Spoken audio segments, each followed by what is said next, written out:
America smashes Iran. Platner suspends race. Trump arms Ukraine. And Syria off the terror list. Greetings, humanity. Let's grok the news. We cover the world's headlines, but first, a deep dive into the most important story in the world today. Dateline, Washington, D.C. U.S. forces have completed a new round of precision strikes against Iranian military targets, escalating tensions after President Donald Trump declared an interim ceasefire is over. The action followed Iranian attacks on 3 commercial vessels in the Strait of Hormuz. This threatens international shipping, and that means the deal is off. U.S. Central Command said the strikes hit more than 80 targets, including air defense systems, coastal radar sites, command centers, anti-ship missile capabilities, and over 60 Islamic Revolutionary Guard Corps small boats, their so-called Mosquito Fleet. The operation aimed to degrade Iran's lingering ability to disrupt freedom of navigation in this vital waterway, through which roughly 1/5 of global oil passes. CENTCOM described the strikes as measured and necessary to impose costs on Iran for violating the fragile truce. Explosions were reported in areas including Bushehr, Bandar Abbas, and near Qasem Island. Iran claimed civilian infrastructure was damaged and vowed yet more retaliation for the retaliation, in retaliation for their retaliation. It never stops with these guys. Trump, speaking after the strikes, warned Iran against further aggression. If they hit us once, we hit 20-fold, he said, while also noting Tehran wants a deal very badly.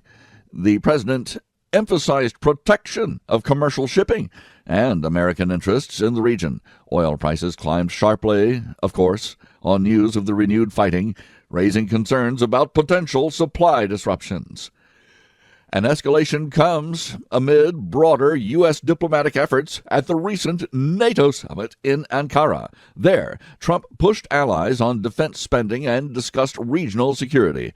Iran responded, of course, by launching attacks on bases in Kuwait, Bahrain, and Qatar, according to Iranian state media and Gulf officials. Kuwait condemned the strikes as heinous. Iran not making itself a single friend in the world, none in the region. No U.S. casualties were immediately reported. The Pentagon stressed that all strikes used precision munitions to minimize civilian harm to Iranians. International mediators had urged both sides to uphold the earlier Memorandum of Understanding, but attacks on tankers in the Strait broke the calm. This marks the second major exchange in as many days. Earlier strikes have targeted similar military assets. Analysts say the cycle risks drawing in other actors. Who, they can't say, although Gulf states appear focused on containment of Iran for now. Shipping companies have rerouted some vessels, and, of course, insurance rates for the region have spiked. The White House has not ruled out further action if Iran continues targeting commercial traffic.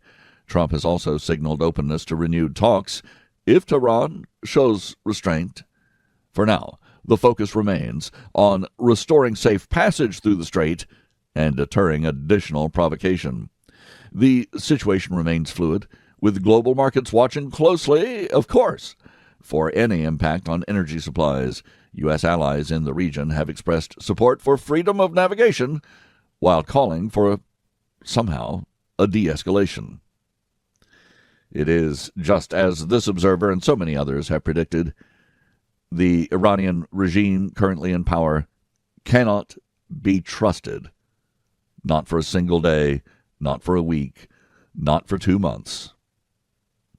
I'm Robert Gardner, using Grok each weekday to truthfully summarize the news for you. And, of course, you get my opinions as well. We review a roundup of the most critical reports in the world right after this.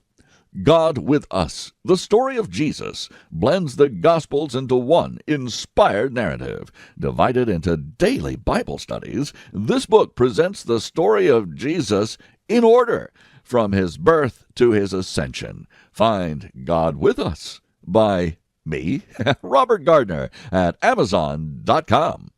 Now, we grok the news with headlines from around the world. Dateline: Augusta, Maine, Democratic Senate candidate Graham Platner.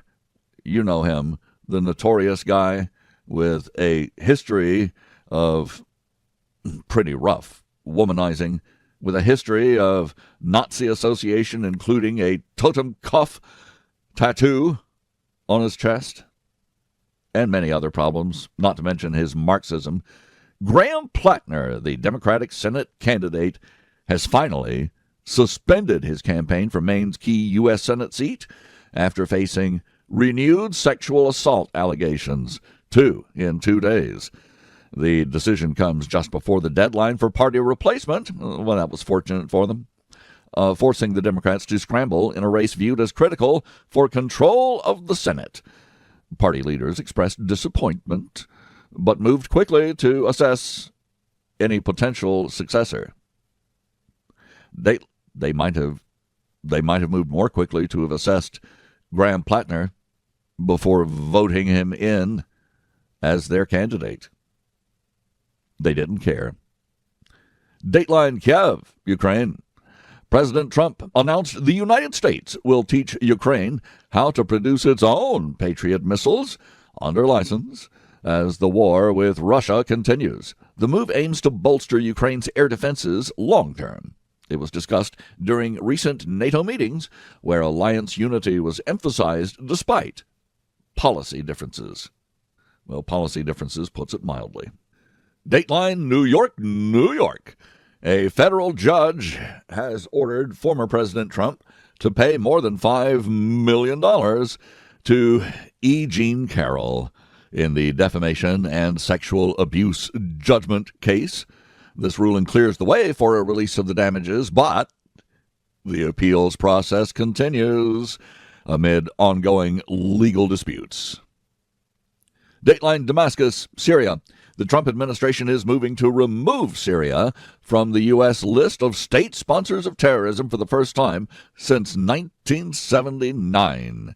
The step follows recent diplomatic shifts and could open pathways for reconstruction aid. Regional reactions remain mixed. Dateline: Ankara, Turkey. The NATO summit concluded with a display of relative unity as President Trump praised allies' increased defense commitments. Several major arms deals were announced, including German purchases of Tomahawk missiles. Discussions also covered Turkey's role and potential F-35 considerations. Dateline: Caracas, Venezuela. The death toll from powerful earthquakes in Venezuela has climbed above 3,800 now. Rescue teams continue searching for survivors in an almost hopeless search at this point, while international aid efforts intensify. The quake struck during national independence celebrations for a nation recently freed from a socialist dictatorship. Dateline: Beijing. Flooding triggered by Tropical Storm Maysak has killed at least 39 people in southern China. Heavy rains caused widespread evacuations and infrastructure damage. Authorities are assessing long-term recovery needs in the affected provinces. Dateline: Paris. French authorities have evacuated thousands of residents as wildfires rage near the Spanish border. Hot, dry conditions have fueled the blazes. Firefighters are battling multiple fronts with international support. Dateline: Seoul. South Korea's Supreme Court upheld a 7-year prison sentence for former President Yoon Suk-yeol in the first martial law case. The ruling has marked a significant development in the country's ongoing political accountability efforts. Some say it was just internal politics and political retribution. Dateline: Canberra. Australia has finalized a deal to sell uranium to India, ending a long-standing export stalemate. The agreement supports India's expanding nuclear power program and strengthens bilateral energy ties. Both nations have an eye on China. Dateline, Madison, Wisconsin. A former judge who helped an illegal immigrant, and this is why she is a former judge, she helped an illegal immigrant escape ICE custody in Wisconsin. She's only received a small fine, no prison time for her crime. The light penalty has drawn criticism from immigration enforcement advocates. How about from advocates of just law and order? Heinous. Dateline, The Hague. The International Criminal Court has reported a major breakthrough in its investigation into war crimes committed in Sudan. Progress includes new evidence and cooperation from witnesses. Dateline, Washington, D.C. President Trump has signaled plans to ask the Supreme Court to reconsider aspects of birthright citizenship since they got the last ruling wrong. Well, that's my opinion. The move aligns with broader immigration policy priorities. I mean, seriously, no other nation on earth allows birthright citizenship. Dateline, Columbia, South Carolina. 6 people face charges following a violent 4th of July party incident. Authorities say that the event turned chaotic with multiple assaults reported. Dateline, Annapolis, Maryland. 28 people were injured when a bus crashed into a building. Emergency responders treated victims on the scene. The cause remains under investigation. Dateline, New York, New York. Police arrested a suspect, finally, in a Coney Island shooting that wounded 8 people, including 4 children. The incident occurred in a crowded area during the holiday. Dateline, Los Angeles. A toddler declared dead after a drowning incident was found alive in a hospital. Officials described the case as a serious medical error.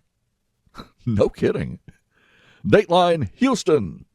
Protest followed the fatal Texas shooting of a man by an ICE officer during an enforcement operation. The man's family disputes the circumstances. This observer is confident that body cameras will show exactly what happened, and the dispute will continue anyway. Dateline, Brussels, Belgium. Meta, the owners of Facebook, faced backlash after allowing AI image generation from public Instagram profile pictures. Privacy advocates raised serious consent and misuse concerns. This observer happens to believe that if you put it on the internet, it's not private. And I thank you for listening. Please join me tomorrow to once again Grok the News. I'm Robert Gardner. Godspeed and God bless.